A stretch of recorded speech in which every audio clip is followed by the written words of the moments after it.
welcome back to the Cover 3 podcast here on CBS Sports. That's Tom Fornelli, that's Danny Cannell, that's Bud Elliott. I'm Chip Patterson, coming to you live at youtube.com/Cover3 and everywhere you get your podcasts on demand.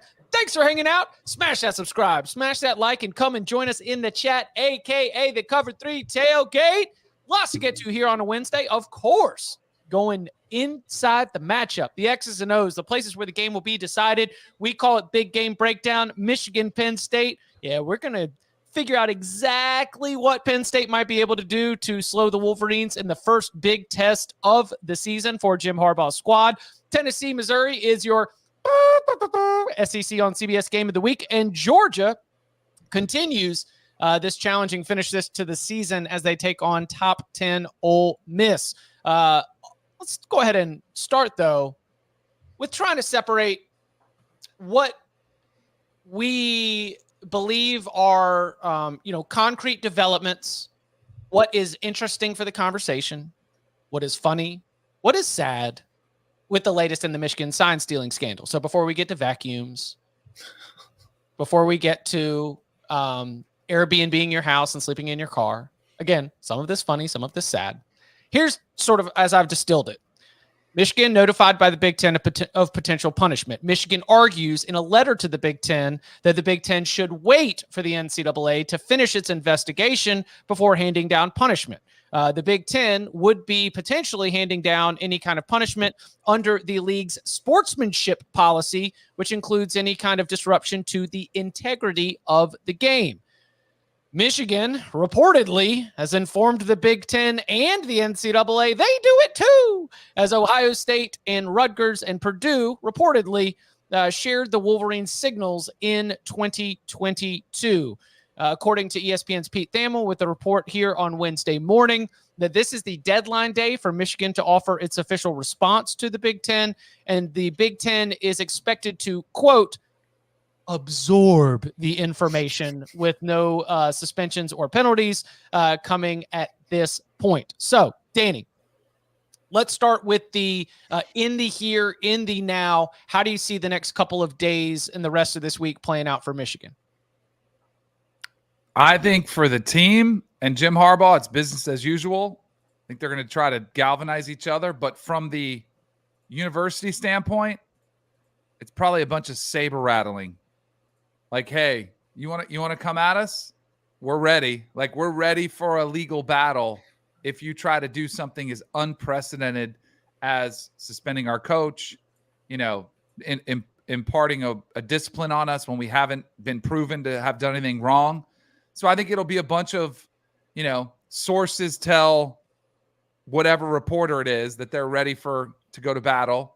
Sources tell whoever. The Big Ten is taking this very seriously, but ultimately I don't think we're going to get any real action or any news that's like really newsworthy. So I think it's going to be a bunch of saber rattling, just back and forth. What'd you say, Tom? Danny said we aren't going to get anything new or newsworthy, and I said we haven't for a week. I don't know. There's going to be some kind of punishment. The punishment, whatever it is, I'll reserve judgment on it for when it's announced, but it shouldn't be anything like that'll have any kind of impact, because it all boils down to Michigan broke a rule. Michigan should be punished for breaking the rule, even though the rule is arcane and only exists because the other schools couldn't afford it, and bureaucratic inertia has kept them from getting rid of it, and they'll likely get rid of it now that this has become such a big deal. But the punishment shouldn't be severe, because as we've talked about on this show from the very first moment this story broke, everybody does it. And now everybody's skeletons are being dragged out of the closet about how everybody steals signs. And the method Michigan used was against the rules. The methods other schools have used, they're not against the rules. The result is the same. You know the other team's signals. There is not a huge advantage to getting it through video. That's what is so stupid about the entire thing. It is the most inefficient way to do it, having this vast network of spies recording all this stuff when you could just pick up the phone and call your friend who played them last week, and they'll tell you the same damn thing that you're getting from that video. So there is no huge competitive advantage. So whatever the punishment is in the end should not be significant. It should be a fine and a slap on the wrist and everybody moves on. But we've blown this thing up to such large proportions that unless Jim Harbaugh goes to prison, everybody's going to feel like Michigan got away with something. And it's just so freaking stupid. And by the way, Chip, you'll appreciate this. I told Lynn the other day, I said, set a reminder in your phone for Halloween next year to ask me what the dumb, pointless scandal in college football was this month. Because what month did this break, Chip? October. What happens in October every year? Halloween. With the college football media economy. What happens in October every year? Oh, numbers go down. That's right. The Colorado bubble burst, and then October came, and all of a sudden this became a huge deal. If this was Arkansas State or something, we'd crack some jokes about Butch Jones like hiding in garbage cans for 20 minutes and we would all move on. But since it's Michigan and they are a great team and they are in the college football playoff conversation and other coaches have plenty of reason to want them to be punished for it, it becomes this never-ending cycle of huge, wild, crazy twists. I just set the calendar too.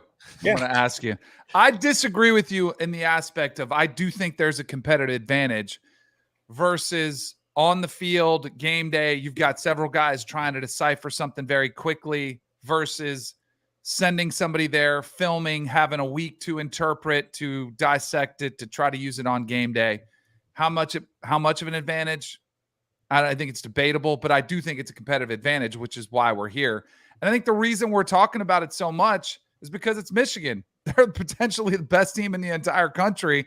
So, of course, we're going to talk about it. I don't think it's just – I know I get the conspiracy theory, like we need something to talk about. I think it's worthy of the investigation. Like I think the NCAA, when have they ever acted fast? All of a sudden, they have got their butts in gear. I don't have confidence they get it done in time, but they've always been like, we'll get there when we get to it. They are in a hurry on this one. Saying that this story is being overblown is not a conspiracy theory. The idea that this is some large network in which Jim Harbaugh is the head of a vast network of spies is the conspiracy theory that everybody is pushing. If you read the Wall Street Journal story on Connor Stallions, it paints a concerning picture. I'll just say that. Yeah. Not dealing with a rational actor. Yeah. That is my unfair assumption, having not met the guy, that every detail that we get paints a not reliable narrator. So you go with the insanity defense. Basically, yes. Your legal defense to a nuisance claim where you have all these vacuums on your porch and your HOA is pissed at you. If your legal defense is I coach for Michigan and the guy bringing the claim is a Michigan State fan and he must hate me because he hates Michigan, like it's very clear that Connor Stallions, not about his entire life, but a large part of his life centered around Michigan football. He's like absolutely message board guy come to life. I think what we saw yesterday or last night was that I think it was Richard Johnson at Sports Illustrated, the story about how all of these coaches colluded to give Purdue Michigan signs for the Big Ten championship game. I think Michigan is at a competitive disadvantage if it does not try to cheat and steal signs. I operate under the assumption that all of these big level programs are cheating in some way. Now, I do think Michigan probably should be punished a little bit because what they did was explicitly outlawed, right? And also they were really dumb about it. And they probably should be punished a little bit. Like I said, maybe suspend a coordinator for a game or something like that. If you're Tony Petitti, and I need to give credit to Peter Burns on this because it's essentially taking what municipal governments do where they're getting sued. They definitely screwed up. They should settle the case, but that looks bad on them because they're elected officials on a board. So they take it to a trial. And then when they lose, they blame the jury system. Basically, what should happen, and Peter Burns kind of outlined this, what Petitti should probably do is try to hammer Michigan. Michigan gets an injunction. They sue back like, this is never going to fly. Petitti's like, hey, I did what I'm allowed to do. Sorry, other 13 schools and coaches, knowing that nothing's going to happen. The networks remain happy. Michigan remains happy. The schools are like, all right, we did all we could. Cool. we're not really going to talk about this anymore because, again, glass houses, hello. And we go on with our life. Michigan plays. I don't know. Same energy. We all think this sport is a lot dirtier than what gets reported. A lot. I just don't care anymore. It was good traffic for 2 weeks. The vacuums, repairing vacuums and sending them back. I mean, that's wild, right? What was That is not like a 5-star review on your Amazon page. And It's so not- it's like somebody bought a camera that they thought was going to be new, and the camera had smudges on the lenses. That could have All just right. been handling. question though? I mean, what are we thinking? Will they vacuum Time- some lens? Time and money. Yeah. Like, are you really thinking you're going to make money doing that? Or I don't know, man. I don't know. Like, how much did some of these vacuums sell for? Do we know how much the ones sold for that didn't get returned and weren't complained about? I don't Right. I don't know. Kind of weird. know. Anyway. Well, you guys, though, I know the defense, but I mean, have you guys looked at any of the resumes of any of these coaches that have elevated, their way through the ranks, like where they started out? I mean, there's a lot of coaches that started on the bottom, sleeping on the floor of somebody's buddy's, other assistant coach's house. Like, I kind of appreciate the hustle. Like we've seen, I mean, Manny Diaz was at Florida State with me. I'm not saying he's anywhere near the same, but he was a guy who was a video coordinator at Florida State. Like, that's a guy, didn't play, wasn't a great, just didn't have a name, but he hustled, because we do appreciate the hustle. I think that could be it too. He was a guy who just wanted to be a head coach. I mean, some of these guys in these staffs that are low level, they work insane hours with no pay whatsoever. And if you can do something to put yourself, to elevate yourself, to make you stand out, then why wouldn't you? I think that man, this is so unfair, but my read on it is that he romanticized that, Danny.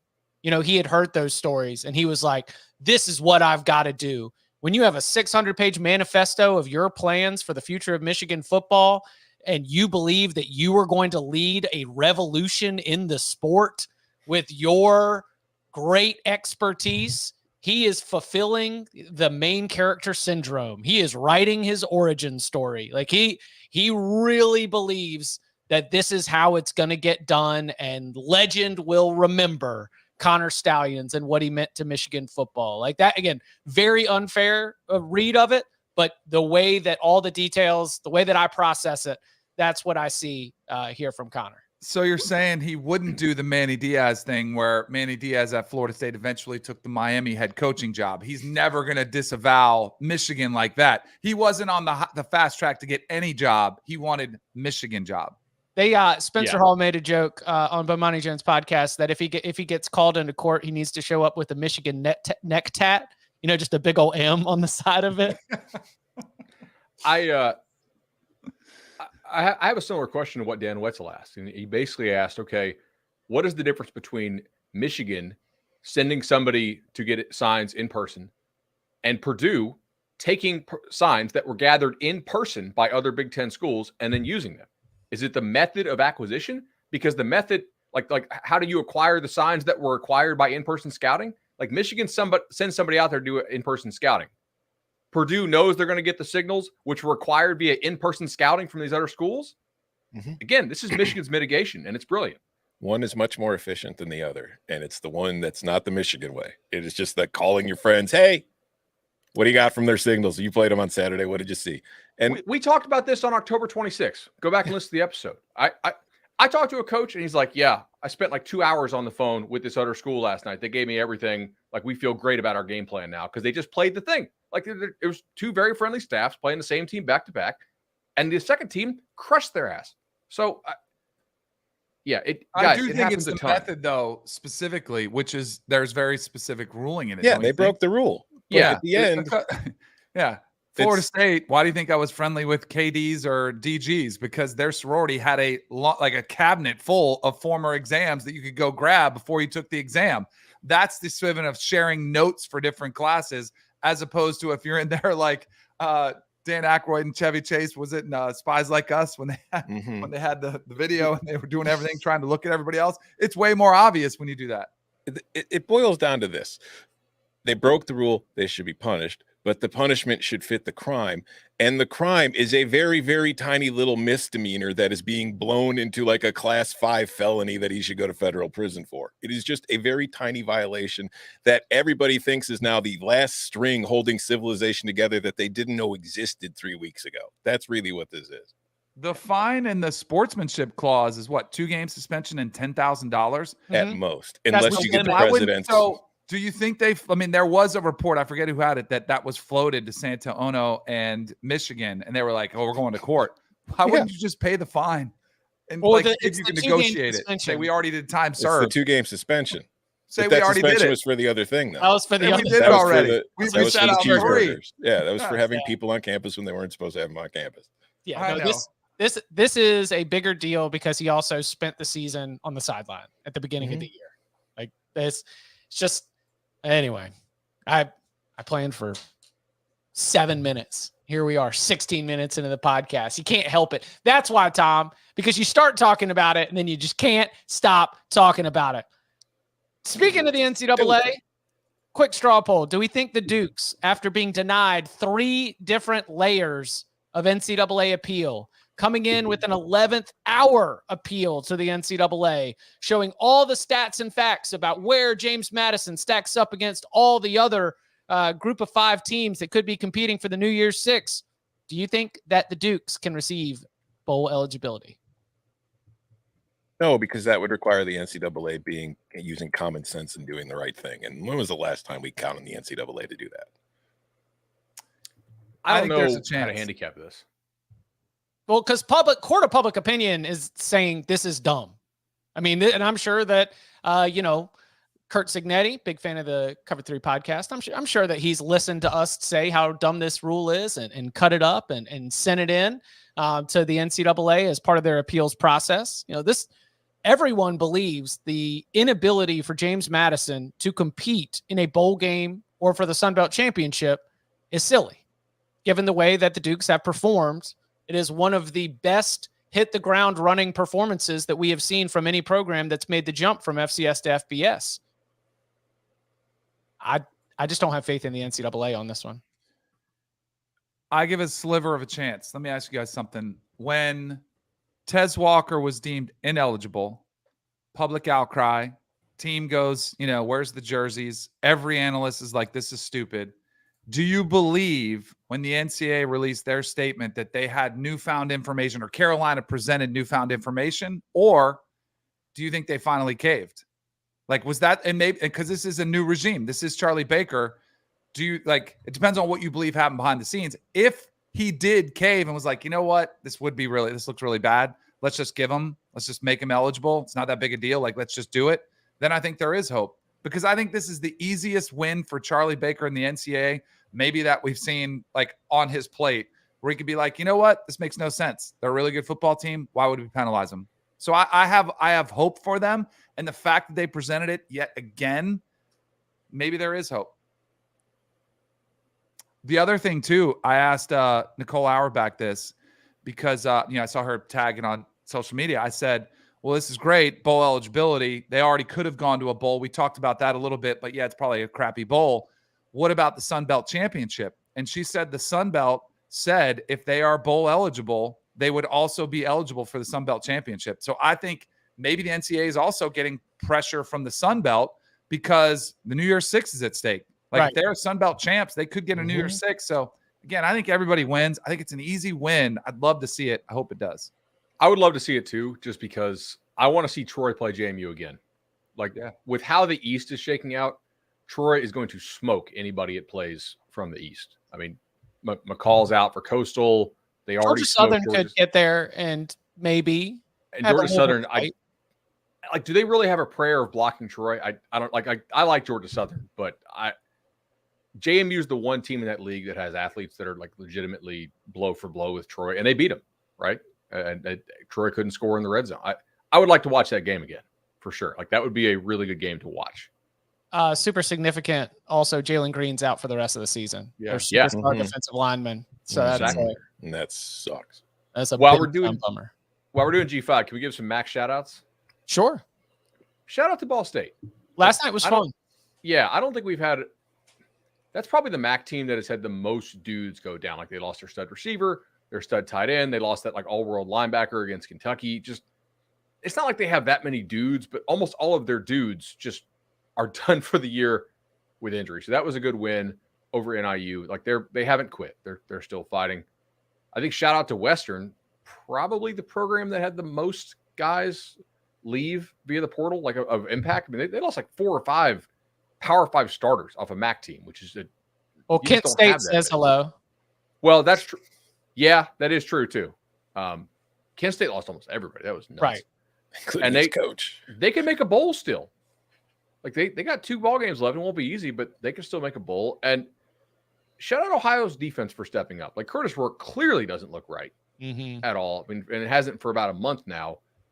And Ohio allowed what? 10, I think last night it was. Yep.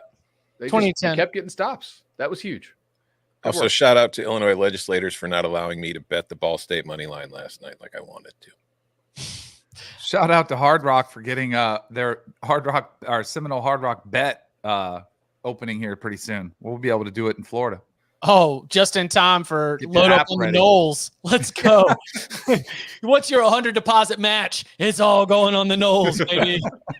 All right. So while we're sitting here, 3 games on Wednesday night, Akron at Miami, Ohio. Miami, Ohio, heavy favorites there against the Zips, 17-point favorites. Kent State hosting Bowling Green. You can see that on CBS Sports Network. Bowling Green, 10-point road favorites. And then Toledo against Eastern Michigan, the Rockets, 19. Can we trust Jason Candle with 19 whole points? The line is moving to Toledo and under. So my guess here is that somebody is out on Eastern's offense because, I mean, we're talking – it was 18.5 this morning. Now it's painted 20. Looks like 45 and a half is painted down from like 47. So if you like Toledo, get it here live in the Cover 3 tailgate. Yeah, because we had this situation last week and made some money on the Wake Duke game. So do we have one of those? Do I need to get this? No, in? I'm not seeing that I'm not seeing confident? it be in bed at these certain shops on my spank odds. It's just I don't know. That's a very low total for a 20-point spread. So I don't know. Maybe somebody's out on Eastern that I don't know about. I stand with my first comment. I'm not ready to trust Jason Candle with a 20 whole points. No. Bowling Green team total over. Eastern Michigan team total under, I could see. Ooh. If you want to like play both those. Like, if these moves are right, it's basically, hey, EMU is going to score in the single digits. Right. So it's something to 6. And you're going to have to rely on whether DeQuan Finn is going to be going to page 4 of the playbook or just keeping it, very, very simple and getting out of there with a whatever win. Like 45.5 and 20. So what's our implied team total? Like 13 juice, kind of even 13.5 juice, like minus 30 under. Probably something around there. You won't get a 14. One last quickie here before we hit the break. Didn't get a chance, Bud, to chat with you on this. What's your read on the MJ Morris situation at NC State? For those who are a little bit late to the take on this one, the NC State quarterback who took over for Brennan Armstrong is 3-1 as a starter. He is coming off back-to-back wins against Clemson and Miami, and it was announced this week that he will be redshirting the rest of the season. Brennan Armstrong takes over as the starting quarterback for the Wolfpack once again. I believe Alex Thomas, I think is our other scholarship quarterback. Kind of a thin room if something were to happen to Brennan Armstrong the rest of the way. For context, Dave Doran did indicate near the beginning of the season on a coach's show that the plan, was for MJ Morris to redshirt the entire year, continue to develop, and let Brennan Armstrong be a little bit of a bridge quarterback before Morris takes over as a full-time starter. But your break glass in case of emergency quarterback, you needed to break the glass to be able to save the season. He's done that. They've reached bowl eligibility. There's other NIL potential factors here. What's your read on this situation? So I don't have insider info here. I'm just trying to craft something that makes some sense. It makes perfect sense that maybe they told MJ Morris and family, hey, we're bringing in Brennan Armstrong. We would still like you to play 4 games because you can do so and preserve your red shirt. I believe you can play the bowl game now too, right? Or at least you could last year. So I would assume that rule would hold over again, but I haven't seen so. So his 4 games are up. There's probably some kind of compromise like, hey, please don't transfer, despite the fact that we're taking Brennan Armstrong. We'd still like to use you for 4 games. I don't know that Morris is like some big-time NFL prospect, but he's a talented enough, I'm not going to say good enough, because I don't think he's actually good yet, but like talented enough, physically to where he can make some NIL money. So it gives him another year to make NIL money and potentially helps him out to get more playing time down the line. Like, this is just a balance of roster. NC State is not the type of program that can go out and take a fairly proven-ish quarterback like Brennan Armstrong and expect not to piss off their nice recruiting win, second-year player named MJ Morris. So this is probably something Doran had to handle before the season, right? Like, if you're Alabama, you can get away with that kind of. If you're NC State, you can't. Mm-hmm. Delicate things need to be managed. What do y'all think? What do I think, or do I want the conspiracy? Both. All right. What do I think is he planned to redshirt this year. They're thinking of 2024 as a year where MJ gets, comes in, they're about stronger. And because this year they're not winning the ACC. Tinfoil hat. This saves a year of eligibility for when MJ Morris transfers to wherever Dave Doran is coaching next year, be it at Michigan State or somewhere else.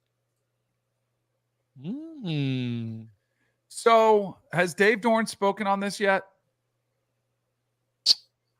Let's see. His availability was Monday. I don't think so. And look, I'm curious to see what he says. Like, so you think this is a managed situation where Dave Doran's okay with it?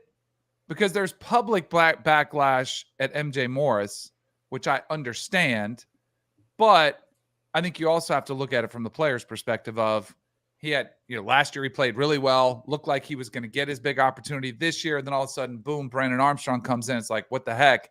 And they tell him, we're going to redshirt you this year. Don't worry about it. Give you a year of development, your team the next year. Then he comes in, burns that one, doesn't play great. Maybe he's just mad at the way everything has unfolded. Like that was kind of my read on potentially if he does transfer out, if he leaves NC State, totally could understand it. Even though a lot of people are like, how do you do this? You're 3-1. How would you leave your team back in the dust? This is a new era of player who does not think about the best of the team. Most of them are thinking, what's best for me? Like, what do I need to do to best make it to the NFL, to get the biggest NIL deal, whatever it is. So I don't know. I'm just looking at every possibility that could be happening. Because they did put Brennan Armstrong back in that game. That was my other thought, Danny. Yeah, like, is he pissed off that like, maybe there's some, hey, I'm willing to burn this red shirt if it's me the rest of the way and we're riding with me. Right. But I'm not doing this Steve Spurrier-esque musical chairs quarterback thing. So just redshirt me and I'll take the full season or I'll take the road out of town. So he hasn't left the team. He is at practice. He's Saw just that, working. Yeah, he's working with the scout team. If you were 100% out, you would be out. His father told WRAL, he never said he was going to transfer. If he wanted to transfer, he could have done it in December. He could have done it in May. This clearly there's something to this. I don't know. I'm sitting there, Danny, thinking about the locker room, and that was one thing that I was, texting with a friend who's a little bit more in the know on the program. I was like, how do you go back into that locker room when you were the part of the turnaround? And that's going to be something that's difficult potentially to manage, or everybody knew that this was the case from the very beginning. Here's what's significant in terms of MJ Morris and the 2024 Wolfpack. The best offensive player for NC State by my read is the freshman wide receiver, Casey Concepcion. They don't have a ton of dynamic skill players beyond Casey, but they do have a 4-star running back named Jonathan Paylor, who is extremely talented and is sort of looked at as like, this is the kind of, highly recruited skill player that NC State does not traditionally get. One of the 5 best players in the state of North Carolina. When you're able to go and win that battle and get somebody there, now you're starting to spin this forward with, all right, MJ, look at the offense around you. You do not have a lot. But if KC comes back with another year of development, we bring in Jonathan Paylor, we go portal shopping and try to do a better job of our evaluation of trying to bring in guys that can help you, you are going to have a better chance for success next season. Let's all invest in this together. I can see that. I think it stinks because who's left on NC State's schedule?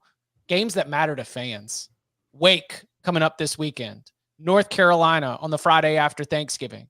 Like games that losses are going to sting a little bit, but I guess they're bowl eligible. So we'll that's what you can say, I guess, as an NC State fan, is we're bowl eligible, and next year, just looking ahead to next year, because this is an offense that I downgrade with MJ Morris taken out in favor of Brennan Armstrong. But MJ Morris hadn't been the difference. The defense been playing great. Like he hasn't been playing great. Like I was going to go deeper conspiracy than Tom even and say, I mean, NFL, you see it all the time. The guy that's making more money is the one that they're going to eventually go back to. Collective pressure, is there pressure from whoever paid Brennan Armstrong? Hey, that was the guy we paid. We need to see him finish this thing out. I don't know. Maybe it all is the part of the plan. Maybe they were said, MJ Morris, we're going to redshirt you. We can still win without you. We'll go ahead. Everything's kosher, and we're good to go to the next year, and we're still right on the script. Speaking of collective stuff, just in general, I do think we're going to see collectives go away from like the universal basic income model. Yeah. I think a lot of programs are figuring out like these players that are like, let's play players 55 to 85 on your team. They should be paying you, not you paying them. So I think that's going to go away. Coming up on the other side, diving into some of the biggest matchups of the weekend in Big Game Breakdown, starting with Michigan and Penn State. Next. He led them to their 5th national championship. And now Jay Wright sits down with UConn men's basketball head coach. It's Home Court, Dan Hurley on CBS Sports Network.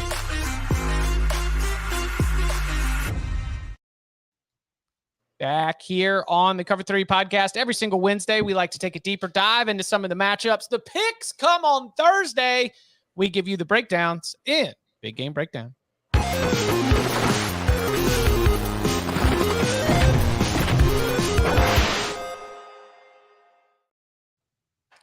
Tom. Chip. Before we get to how Penn State is going to try to move the ball and score points against Michigan's defense, what about the other side of this, the good on good that we have in this matchup? What are the matchup points of inflection that you see when Michigan's offense goes up against Penn State? Because as we mentioned in the playoff rankings reaction show last night, the idea that this Michigan State team is not going to produce at the level that it has all season makes total sense based on the quality and the quality of the opponent and the setting of the game. So how do you see that playing out on the field?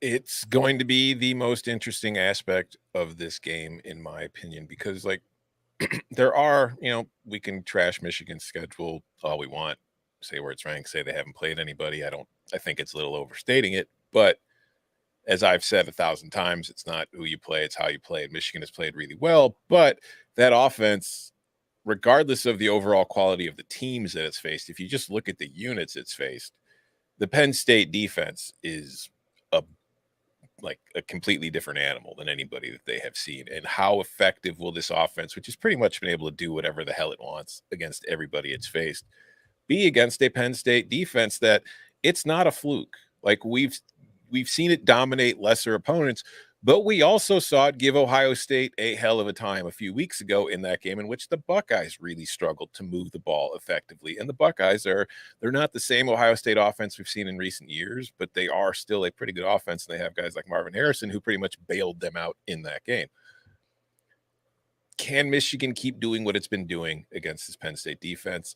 I think the most likely outcome is they'll score points.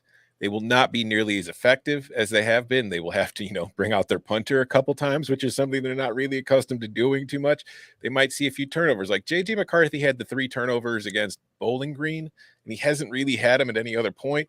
I'm expecting he'll have 1 or 2 in this game because I think this Penn State defense is that good. But I think Penn State's defense is at its best in the front 7. Like, I don't think the secondary is outstanding. I think the safeties are good.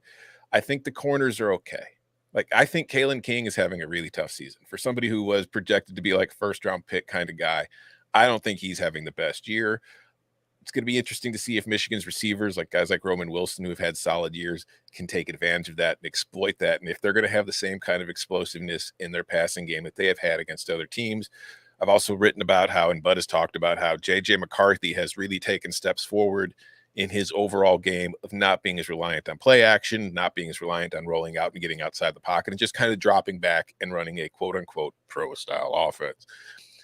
Can he do that against this team, which gets a lot of pressure and will collapse a pocket? And how will this Michigan offensive line, which is tremendous, hold up against this Penn State defensive front? I don't know.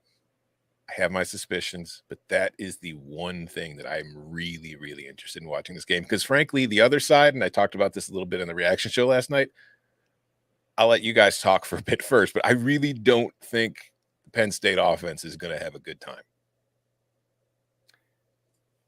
In looking at this, I'm really curious to see how Michigan reacts if and when it gets punched in the mouth, right? There is a lot of signal to doing what Michigan has done. And I don't, sorry, not signal, but like there's a lot of, all right, they deserve it for being that sloppy with it. But we know what the pattern of like dominant national championship teams looks like. When they play bad teams, they stomp them. It's not competitive. You can't do that. Like there's no just easy button to press. Okay, we're just going to be really good at stomping bad teams. So there is a lot of truth to what Michigan's been doing so far. But there is a little bit of like a boiling point, if you will, like when you face similar level athletes, does all of what you do, does it all translate? Do you have to do things differently? I want to see like what is Michigan's plan B or plan C? I also really want to see, and we talked about this with USC a couple of weeks ago because they hadn't played very many decent teams. What are you holding back? What else do you have in the tank that you haven't run yet? Because you've kept it real basic and you've run very few plays. I mean, you're talking like 60 plays a game in many circumstances. So like, what else does Michigan have that it hasn't shown in game yet? Probably quite a bit.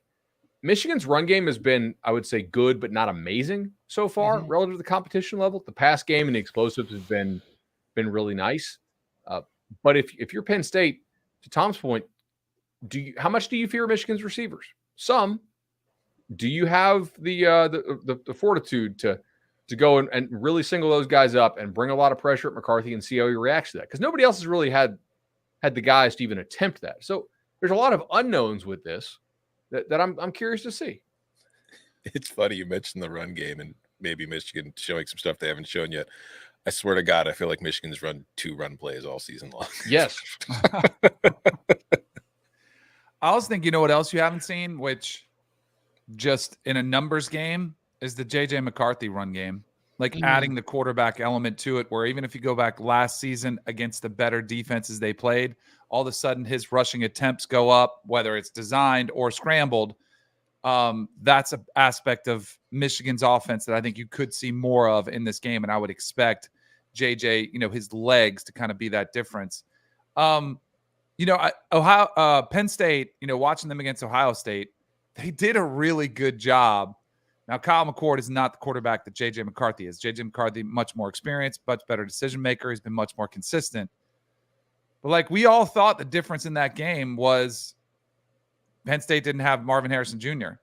Does Michigan have a Marvin Harrison Jr. that can pick it up? Is Roman Wilson that guy? Is it somebody else that in a lower scoring game steps up and make that play? I don't think they do, which is why I think Penn State can keep this defensive, a defensively ugly game where they kind of contain, don't give up the big plays that they gave up to Ohio State.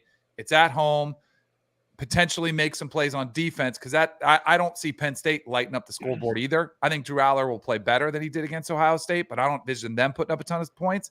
And then can your defense, which they did at Ohio State, there was a penalty on the holding call, but they did create a scoop and score in that game that was called back that could have been massive for Penn State. So like when I look at that, I think Manny Diaz is going to have to create some havoc, has to get to J.J. McCarthy, has to rattle him. They've got to do something on the defensive side of the ball to almost win this game.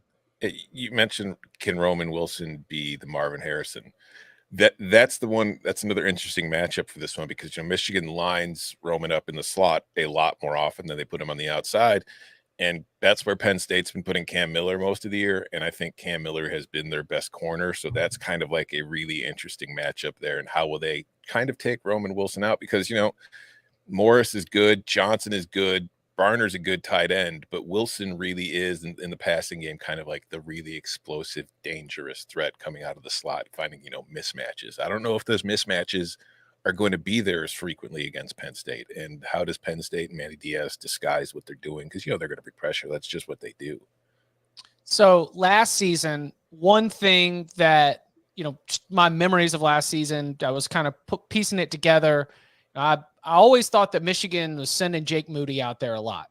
Felt like Michigan got into scoring opportunities a lot and kicked a lot of field goals. And, when I went back to look at it, the numbers backed it up because sure, Iowa led the Big Ten in the field goal percentage and red zone opportunities. That doesn't come as a huge surprise, but Michigan was kicking a lot of field goals, a lot more field goals than they do this year. The red zone offense, in terms of how often they convert those opportunities into touchdowns, has improved by a lot. Penn State, also a very good red zone team. And it made me think about the mentality of this because, and this sort of leads us into the other side, can you imagine a scenario where Michigan simply does not believe that Penn State will score more than 17 points and just doesn't even, more willing to play field position, more willing to kick field goals, not necessarily trying to throw that hammer in a way where we look up, because obviously big noon game, this is going to be like a 4.5 hour game despite only having 33 points, right? We're going to look up in the It's 6 o'clock. Yeah, we're going to look up at the start of the fourth quarter at 6 o'clock. And we're going to say, Penn State's just a play or two away, even though it might have been the kind of game that has always felt like Michigan is dominating. If Michigan comes out throwing haymakers, being aggressive, hitting home run plays, to me, I think it's night-night. Because I do at least, I would agree with Michigan's, hypothesis. Penn State's not going to score 20 points against us. But I would also be worried if I was a Michigan fan that being too conservative in that belief could maybe get you got if you're always staying one play away. So two little things here. How much of last week was Penn State and how much was Maryland? A lot of it. Because there's like Maryland fans on Twitter who are like, hey, Maryland quit.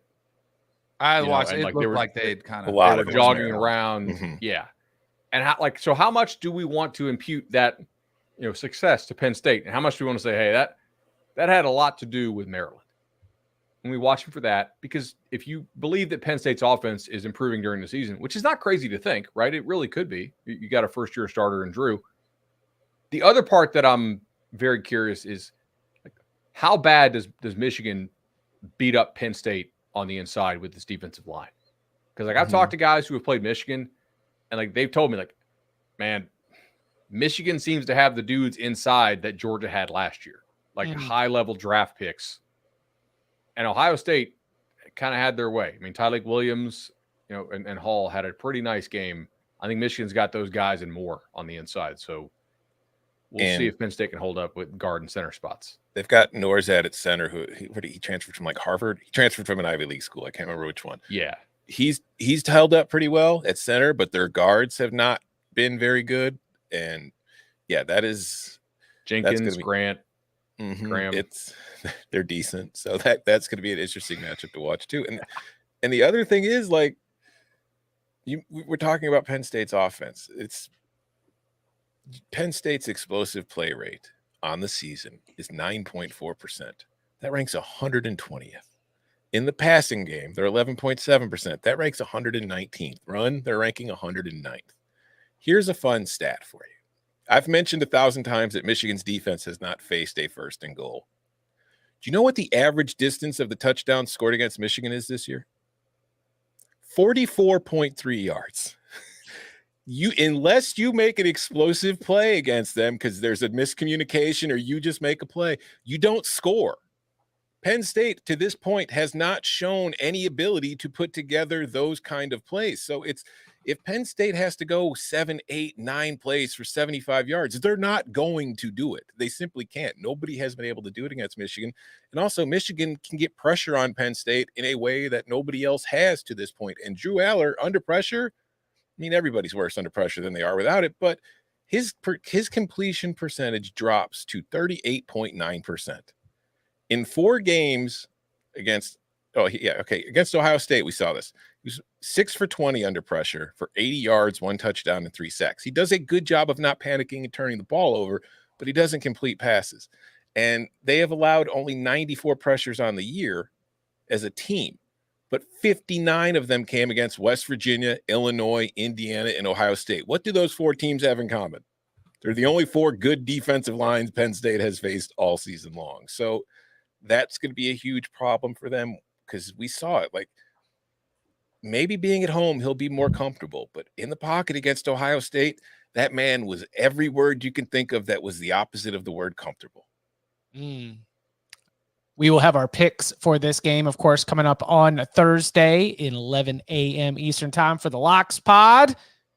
But coming up on the other side, we continue our big game breakdown with a look at the SEC on CBS Game of the Week between Tennessee and Missouri, Georgia-Ole Miss, and notes on some of the other big games that have our attention. Next.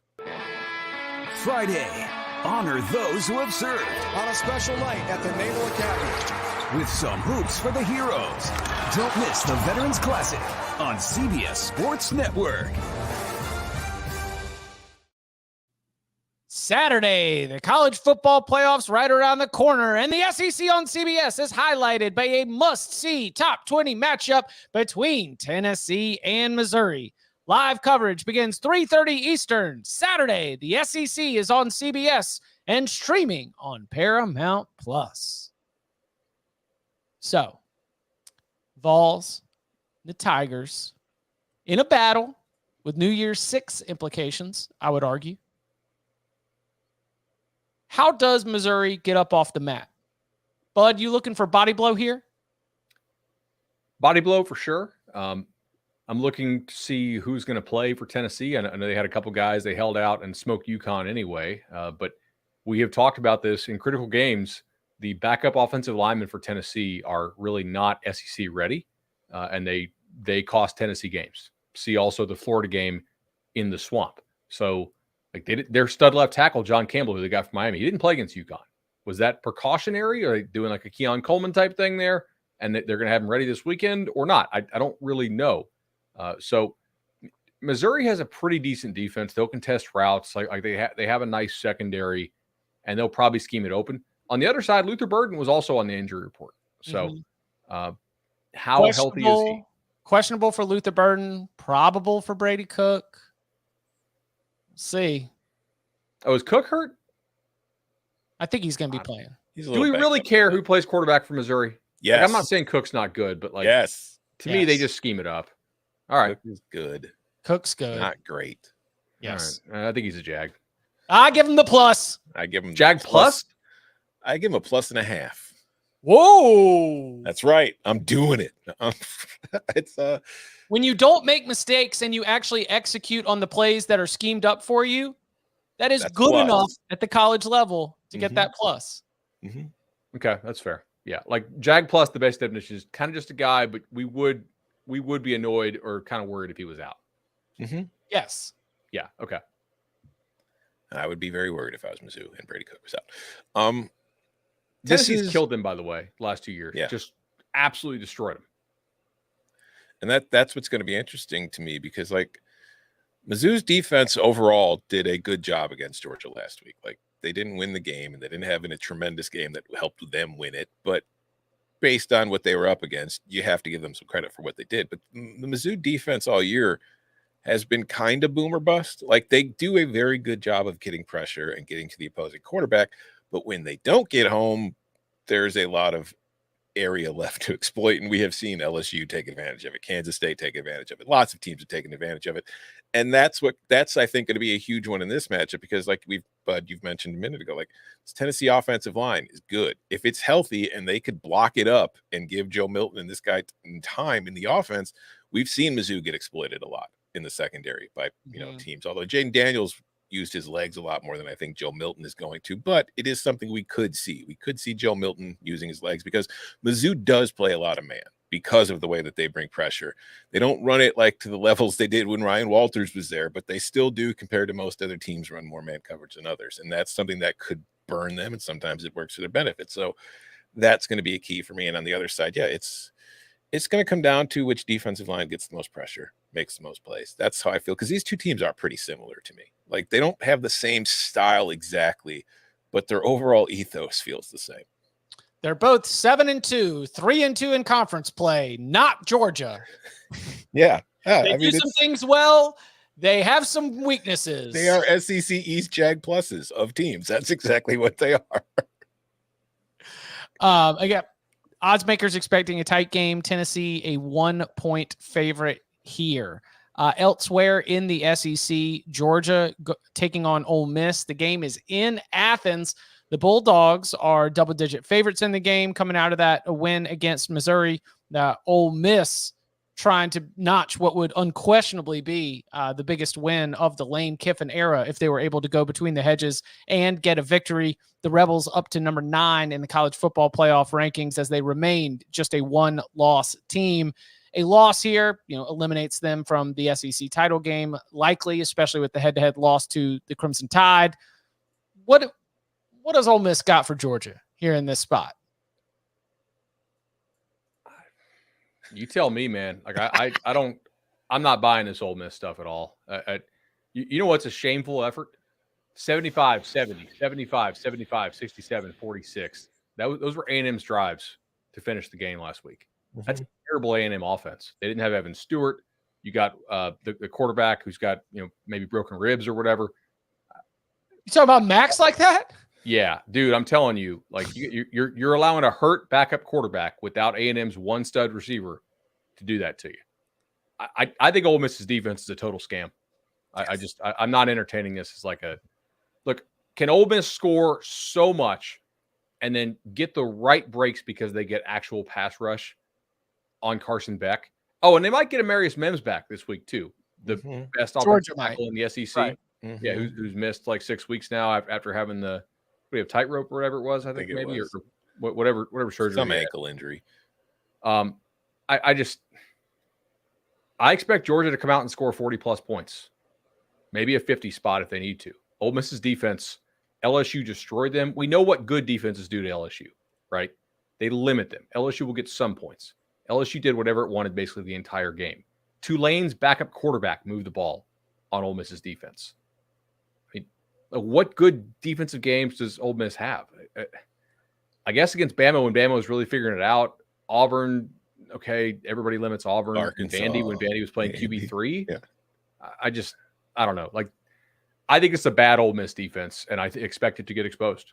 When you you said before Ole Miss has luck boxed its way into 8-1. Is that using like post game win expectancy models, or like what's sort of the spreadsheet column that has you believing that Ole Miss has wound up on the fortunate side of a lot of things at the margins? Yeah, exactly post game win expectancy models there. I think they've caught some teams at the right time, and how many quarterbacks is Ole Miss going to play? Right, and still give up points to them. That's concerning to me. I'm not a believer in this Ole Miss defense. I think there are some good pieces. Some of the defensive line is actually pretty good. The secondary play, I think, is horrid. I think Carson Beck's going to throw the ball over these guys. Yeah, Ole Miss is 4-0 in one-score games. The only teams to win more one-score games than them this year are Boston College, Fresno State, Central Michigan, and James Madison. I don't have much to add to that other than like every Saturday, I'll have TweetDeck open while I'm watching these games, and I'm seeing tweets from people from a certain part of the country about how well this Ole Miss defense is playing, and they got to be grading them on a curve. Because like it's maybe if you're comparing it to last year's Ole Miss defense or the defense before, it seems like they're playing great. Like they're not awful. Don't get me wrong. Like if you look at all these stats, they rank generally like between like 40 and 70 in all these numbers. So it's like they're above average or average. Maybe compared to their Power 5 brethren, they're below average. Right. But like they don't get 3 and outs. They don't force negative plays. They do a decent job of keeping you from getting to the red zone, but once you get there, you're practically guaranteed like a touchdown for the most part. So I just don't see them getting enough stops against Georgia. Like I think Georgia can overwhelm them at the point of attack, and I think that is going to be a problem for them getting off the field. I think Georgia is going to be able to put together a lot of long body-crushing drives to just completely suck the soul out of you as the game goes along. And maybe, as we've seen many times, Ole Miss hangs around in the first quarter, Ole Miss hangs around in the first half, and then the second half will start and the dam will burst and Georgia will just kind of start trampling them. Now, on the other side, I do think they are better equipped to move the ball against Georgia than a lot of the teams that Georgia has faced. Like, I won't be surprised if they get 20-something points or maybe even approach 30. But, like, can you stop Georgia from getting 49? I don't think so. Like, Georgia will score at least 40. I think that's fair. Like, unless they just completely boa constrictor them, right? Because they shut it down early, and then like it looks like the Alabama game. I'd be worried about Tennessee on deck. This is body blow too for Georgia. Like Right. these teams they've played are certainly overrated by my system, but they're still like teams with some real athletes. Well, yeah, So no, Missouri's defensive line has real size and physicality in a way where, you know, when we talk about how this game breaks down, obviously we all see Georgia as a deserved favorite, and we've laid out our expectations as such. If you're thinking about the margins in terms of the spread or the total, I'm a little bit spooked in terms of my confidence one way or the other, knowing that on the other side of this, you have a trip to Knoxville. And if the game plays out that allows Kirby to boa constrictor this, where what looks like an over, what looks like a Georgia cover could all of a sudden be, you know, thrown in doubt, that is one read of this, at least from the wagering angle that I'm looking at. It's a night game, right? Yes. Kirby has zero desire to have this game end at like 11:45. Hell, you know what I'm saying? Yes. Like they got the trip to Tennessee on deck. Yeah, 3-hour game. 3-hour game. Also, like we talked about Ole Miss's offense last week. A&M was down both of its starting corners. One of the corners they took in the portal, by the way, I'm not including this discussion, is Grimes, who hadn't even played for him yet. I mean, they're playing guys who like couldn't get on the field at other programs. And Ole Miss is scoring some on them, but it also took like a trick play. That A&M defensive line is the real deal. And it's a better D-line than what Georgia has. It's not a better overall defense than what Georgia has, obviously. But they did give Ole Miss quite a few problems. I think Georgia's like, they can do what they want in this game offensively. I think if they want to throw it around, I think they can have success there. But if they want to just hand the ball off 45 times, I don't think Ole Miss can stop it. And that's where, you know, maybe Mike Bobo is thinking about being able to get a rhythm going, right? Because what's a good way? Oh, man, I'm such a dummy. What's a good way to have a counter to an aggressive pass rush? It's to run the football. And look, Tennessee's got a really good pass rush. You don't want them to be able to just tee off on you in Neyland Stadium with the dogs in town and be able to like generate that as the overall vibe around that game. You want to make sure that a Georgia rushing attack that, you know, compared to the way we've seen it in years past, has not been performing at the same level. You know, get Dacian Edwards in rhythm, get that offensive line in rhythm, build up a little bit of confidence so that that's going to be something that you can ride a little bit on the road. I wouldn't be surprised to see that be at least maybe not the game plan, but at least a goal going into it. All right. If I got to paint a picture of like how Ole Miss wins this, it's high variance stuff with turnovers. Ole Miss finds a way to rush the ball off the edges like Missouri did. Although their run game is different schematically than what Missouri does. Correct. Right? And Quinshon Judkins is better than Schrader. Yeah. Yes, clearly. Like Judkins is a really good back. So maybe they're able to kind of screw with these UGA linebackers. Obviously, Dumas Johnson, what do you have, a fractured forearm or whatever it was? I forgot what the injury exactly was, but he's not playing in this game. I do believe Lassiter is good to go, though. So Georgia, for my money, is the best secondary in the country, I think. And their ability to cover and communicate will be pretty important. Let's get a little Pac-12 love out here. Utah going to have anything for Washington?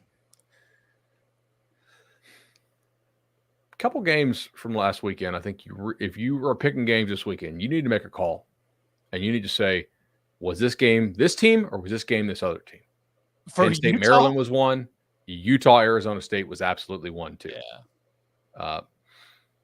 I kind of think Whittingham wanted to twist the knife there a little bit after that late hit that they put on that Arizona State put on the running back, and then they knocked out their quarterback. And that's a game that typically I would want to like live bet under, and I'm like, cannot be live betting under here after that late hit shot because Whittingham might run this up. But how much of that was actually Arizona State with all those offensive linemen out and the quarterback getting knocked out? Mm-hmm. And you think this Utah offense will travel? Mm-hmm.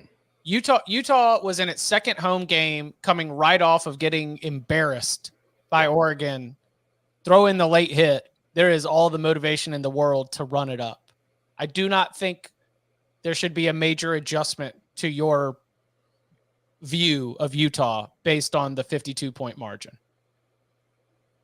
Utah at home, 27 points a game. Utah on the road, 20 points a game, and that 27 points is heavily skewed by last week's game. This game is at Husky Stadium. We've talked about how Washington had a couple of sleepers earlier in the year. The longer we've been away from that, the more information has come out about, like flu situation going on through the team at that point. We have seen Washington rebound quite effectively the last few weeks, including going on the road and beating USC and looking like Washington again.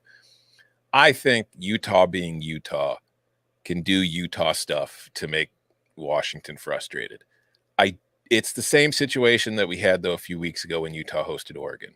They can do some stuff, but can they do enough to really keep this game close for 60 minutes? I don't think so. I think Washington's probably going to win this one and cover. What about, so during the reaction show, we'll have Oregon and USC. And this isn't even a competitive projection. Ducks are favored by 16.5. Mm-hmm. I mean, they're going to be able to score every time they have the ball. I mean, this is the USC only wins if they steal multiple possessions. Yeah. Yeah. How much does the defensive coordinator change matter to USC? Do they just simplify stuff? See ball, hit ball, possibly, I guess. How much does Oregon, if Oregon has the opportunity, how much do they want to run this up? These two recruit against each other quite a bit, so I wouldn't say that there's zero motivation there. Listen, we're an aggressive team. It's what we do. I only know his face. I don't have Dan Lanning's voice down yet. But, he always gets this one going, especially when he's really excited. The eyes get big. He's kind of got a little rhythm to him.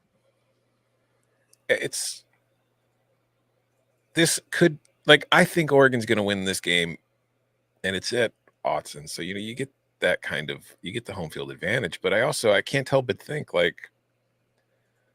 Washington's offense was able to move the ball against Oregon. Its defense is very good, but we have seen it struggle. And this is a USC offense that, for all its defensive problems, if Caleb Williams is playing and Caleb Williams is locked in, they can move the ball. So will Oregon be able to do what Notre Dame did and get a tremendous amount of pressure on him and force him into making mistakes? If they do that and they do it early, I feel like this game could snowball pretty quick. But if USC is able to just kind of hang around in the first half, I think this thing can get kind of uncomfortable for the Ducks in the second half. I do feel like this spread is a little too large. It is interesting that Washington was a 3.5-point favorite at USC, and USC is a 16.5-point underdog at Oregon. Now, we have seen the power rating on Oregon continue to surge all throughout the season. They're doing all the things that would lead to an increase in the way that the odds makers look at the Ducks, but that is quite a stunning 2-week snapshot in terms of where Washington is at and where Oregon is at least in the eyes of the odds makers. I did see a look ahead somewhere. I thought it was on our partner FanDuel, but they currently do have the Oregon look ahead posted. But I saw a look ahead that was Oregon 7 over Washington. If they played in Las Vegas. For the Pac-12 title game. Yeah, maybe it was. Oh, yeah. If you go on FanDuel and click on hypothetical, it's 6.5 now. 6.5 Oregon, Washington. So, Greg McElroy in shambles. All right. Before we get out of here, Bud, question for you. What game does Miami need to play let me eliminate the easy answer of its best game of the season in order to beat Florida State on Saturday. They need to, I think, hope that Keon Coleman and Johnny Wilson don't play, and then try to execute the plan that Pitt tried to execute, but execute it better. They also need to make a decision on quarterback. All of I was listening to the Inside the U podcast through the smoke, and they had like a serious debate as to which of 3 quarterbacks you want to play. Tyler Van Dyke, who has like Chuck Knobloch style yips. Emory Williams, who I think almost all of his completions were behind the line of scrimmage against Clemson or within like 5 yards of the line of scrimmage. Quarterback wins, baby. Quarterback wins, yes. Or Ja'Cory Brown, who true freshman. I mean, no, not a true freshman. No, Emory's the true freshman. Okay. Yeah, and I mean, not a competitive thrower in any sense. Like super raw and hasn't developed as a thrower, at least from what I've read and seen. So, I mean, can Miami find a way to score 24 in Tallahassee? Yes. Possibly, yeah. It probably needs like short fields, turnovers, that type of stuff. Like Miami's got some real receivers, and their offensive line is going to be one of the best ones FSU's faced, right? But quarterback's a major problem. Miami's only real avenue to a success here, at least as far as victory, is they're going to have to run the ball very effectively, and they're going to have to try to lean into it and find ways. And I think that there's a chance. I think there's a better chance that can happen than they'll be able to just throw the ball all over with the way their quarterback situation is right now. Because you're right, whatever is wrong with TVD, there's like something wrong with TVD. Yeah, that's not just your leg was wrapped up. That is a performance issue at this point. He did look a little bit banged up there a couple weeks ago, but this is, disappointing season for one that had so much hype about the offensive coordinator change and what it was going to mean to somebody who, when Rhett Lashley was there, was a very good downfield passer in a way that led him to be in the ACC Rookie of the Year. So I also do, like, legitimately, from a game day coaching perspective, I think Norvell is a much better game day coach than Cristobal. Yes. Yeah. Probably the worst game day coach in the ACC versus one of the best. All right. Let's. Do you think that Texas has a shot at losing at TCU? Yes. Yes. Yeah. You're playing a conference road game with your backup quarterback. There's always a chance. And I mean, I don't like, they're saying Chandler Morris could play. They're still sticking with Hoover, I think. Could just be a little gamesmanship there. Maybe we see Chandler Morris return, or maybe they're just kind of into Hoover. But I think that TCU it's not near the team it was last year, but it is dangerous. And I think they can draw some stuff up to take advantage of. Like, they can't line up against Texas's defense and just try to beat them, but they can draw some stuff up to maybe get some explosives and big plays. And then if like Malik struggles or turns the ball over in a tough road environment, things could go bad. I don't think it's going to happen, but I definitely don't think it would. I wouldn't be shocked. TCU has not done anything well enough, consistently enough, or anything poorly enough, consistently enough for anyone to say with any kind of confidence they know exactly who TCU is. Yeah, that's a good. The wide variance of performances have made TCU the mystery man of the Big 12, and that's why they're so damn dangerous in this spot right here. And the great irony is I felt the same way about TCU all last year, and they got to the damn title game. So we'll see. That's the one that's got my eye for sure. Lots of other good games. I mean, it's just a loaded, what is it, like 60? Are we up to like almost everybody's playing an FBS opponent for the most part this weekend? We did it. We did it. We made it through all of the off weeks. It's going to be a loaded day. So what does that mean? Well, it means that we're going to have locks. Are we going to have locks on all 64 FBS on FBS games? Yes. So come and hang out and find out how we get it done somehow within a 90-minute period on the Cover 3 podcast. We do our locks every single Thursday. So come and hang out Thursday, 11 a.m. Eastern time, youtube.com/cover3. Remember, the locks move the lines. So you want to make sure that you watch live so that you can get in on it. And you can follow him on Twitter at Tom Fernelli. You can follow him at Bud Elliott 3. You can follow me at Chip_Patterson. Gentlemen, thank you very much. Thank you. See ya.